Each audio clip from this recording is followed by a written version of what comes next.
Qala al-musannif rahimahullah, babun fil yaqini wat tawakkuli. Pembahasan berkaitan dengan yakin dan tawakal. Dua kosakata ini di masyarakat kita sudah familiar. Yakin, bahkan mungkin lintas agama menggunakan kata itu, yakin. Oh, yakin enggak Barca menang? Yakin. Sedangkan tawakal mungkin masih terbatas kita umat Islam yang menggunakan istilah itu. Apa definisi yakin? Dalam syarah Riyadhus Shalihin,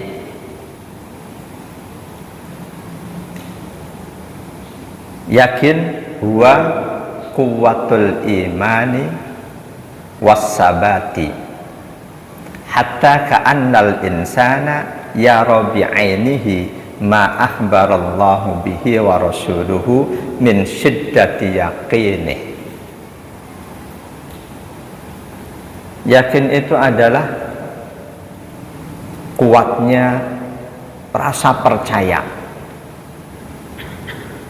mantapnya rasa percaya, kepercayaan dalam hati berkaitan dengan agama, sehingga seolah-olah manusia itu apa yang dikabarkan oleh Allah dan Rasulnya, kiamat segala macam, seolah-olah melihat dengan mata kepala, saking yakinnya.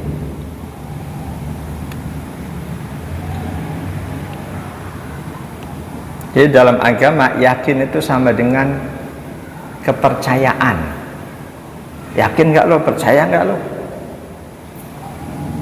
Kadang dua kata itu jadi kata majemuk, yakin dan percaya.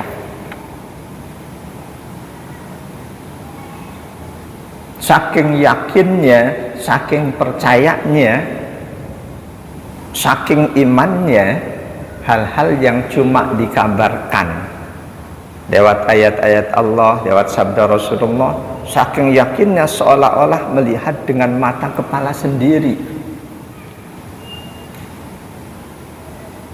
Kita yakin Rasulullah punya mukjizat.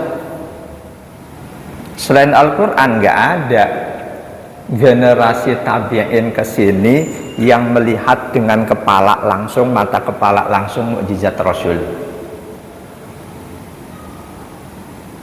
Yang melihat mukjizat Rasul selain Al-Quran tentu para sahabat beliau. Itu pun nggak seluruh sahabat.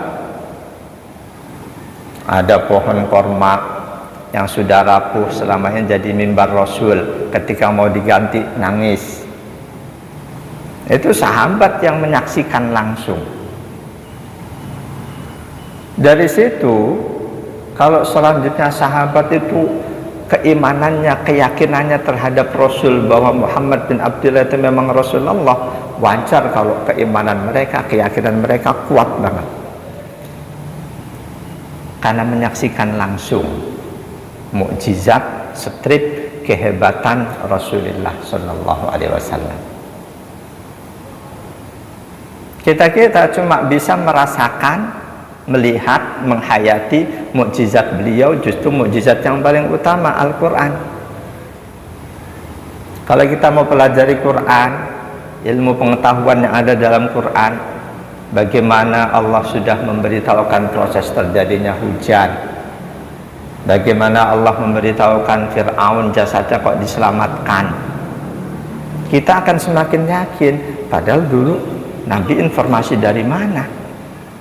Zaman segitu bagi siapa orang kok bisa tahu bahwa proses hujan begini-begini? Nah, itu banyak ilmuwan semula kafir yang ketika tahu fakta dalam Al-Quran, mereka dapat hidayah Allah. Walaupun tidak semua yang mengetahui mukjizat Rasul lantas otomatis dapat hidayah Allah, itu enggak jaminan.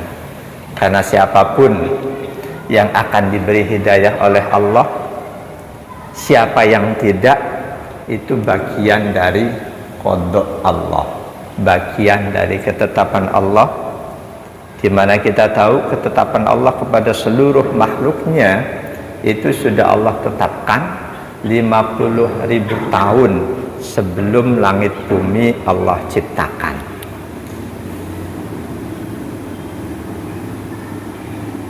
Itu yakin. Jadi yakin sama dengan kuatnya rasa percaya, ya rasa iman, mantapnya rasa iman, sampai hal-hal yang cuma diinformasikan melalui tulisan, mantap kita yakin seolah-olah melihat langsung dengan mata kepala kita. Sedangkan tawakal, i'timadul insani ala rabbih azza wa jalla fi dhahirihi wa batinihi, fi jalbil manafi'i wa daf'il madari. Dalam hal mendapatkan manfaat atau menolak bahaya, kita pasrah pada Allah, kita minta pada Allah, pasrahkan pada Allah, kita ikhtiar supaya selamat. Selanjutnya kita serahkan pada Allah hasilnya bagaimana. Kita ikhtiar sebaik-baiknya supaya sehat dari sakit, tapi kita yakin yang menentukan kita akan menjadi sehat atau tidak itu Allah.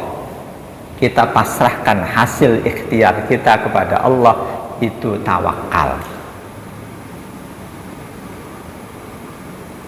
Dalam proses ikhtiarnya kita dituntut untuk sabar. Kita ikhtiar rezeki melalui jalur apapun, selama proses menjalankan proses ikhtiar itu kita dituntut untuk sabar.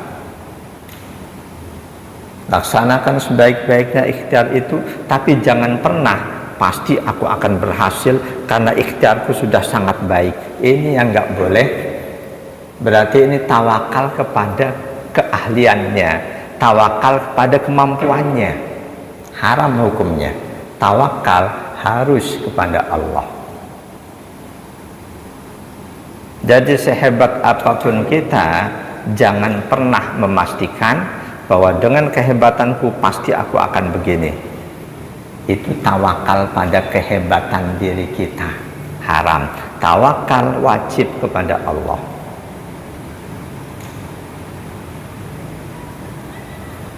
Yakin kepada selain Allah, tawakal kepada selain Allah. Dua hal itu ketika dilakukan, yakin pada selain Allah, tawakal pada selain Allah, haram hukumnya. Enggak haram-haram biasa, benar-benar haram parah, masuk syirkul akbar, syirik besar, masuk syirik besar. Tawakal yang diwajibkan, yang diperintahkan oleh Allah cuma kepada Allah. Ada beberapa susunan redaksi ayat berkaitan dengan hal ini. Di antaranya di surah Al-Furqan ayat 58. A'udzubillahi minasyaitonir rajim. Wa tawakkal 'alal hayyil ladzi la yamut. Wasabbih bihamdihi wa kafa bihi bidunubi ibadihi khabira. Wa tawakkal 'alal hayyil ladzi la yamut. Tawakallah kamu, berserah dirilah kamu kepada al-hayy, zat yang maha hidup, alladzi la yamut, yang tidak akan pernah mati. Jadi tawakal, berserah diri, pantasnya kepada yang paling utama, yang maha dalam segalanya. Tawakal pada seseorang yang pada saatnya dia sakit nggak bisa ngapa-ngapain, salah.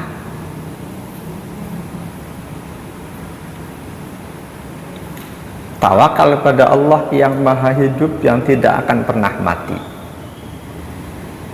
Boleh jadi untuk bisa ke situ prosesnya, proses sederhananya, biasakan kita bertasbih, Kita berbuat tasbih subhanallah, subhanallah, itu harus timbul dari kesadaran bahwa Allah, apapun yang Allah perbuat, Dia maha suci.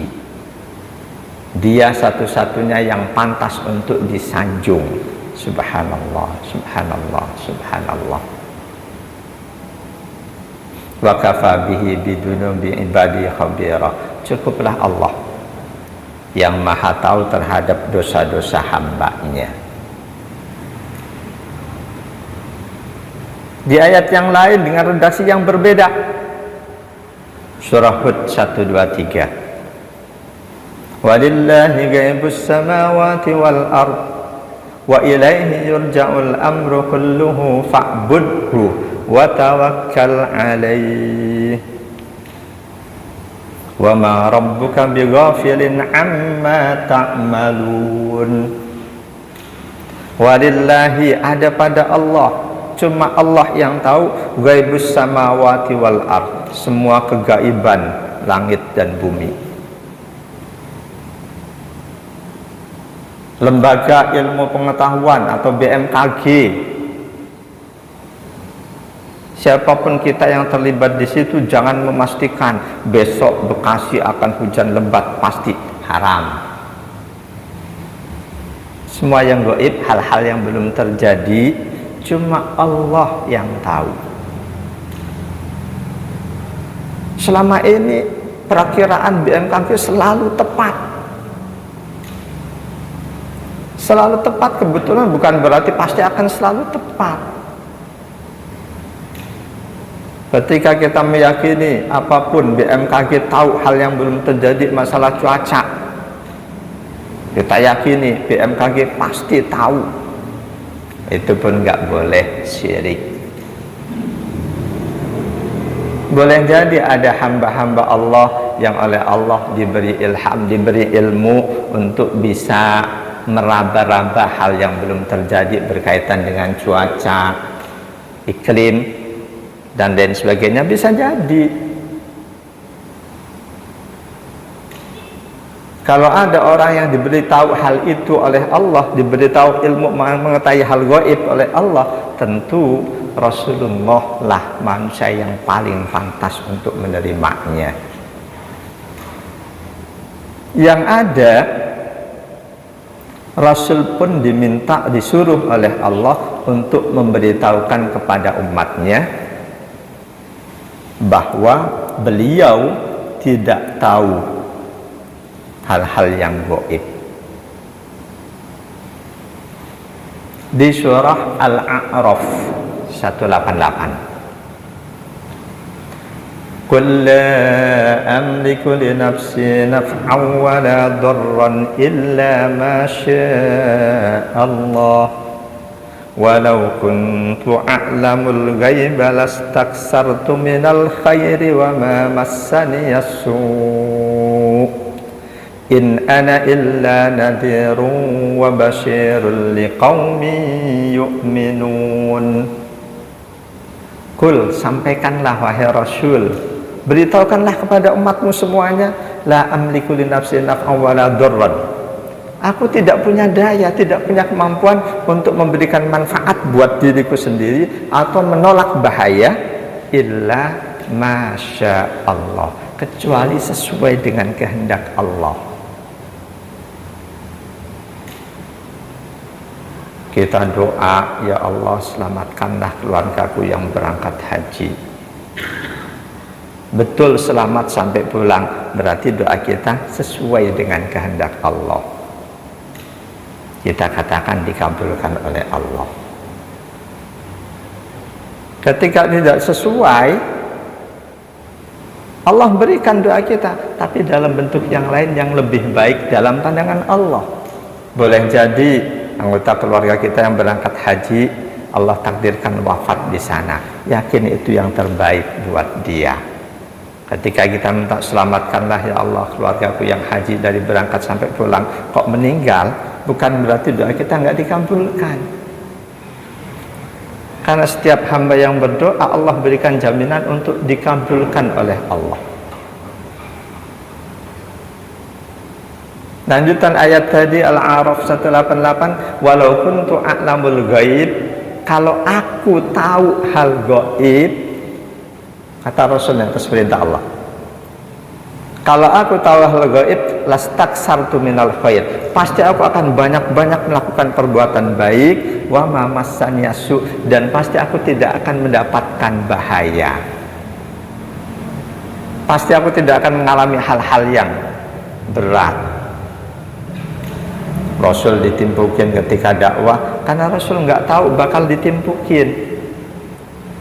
Kalau tahu sebelumnya, boleh jadi hari itu rencana dakwah beliau akan dipindah ke lokasi lain, kalau tahu hal gaib.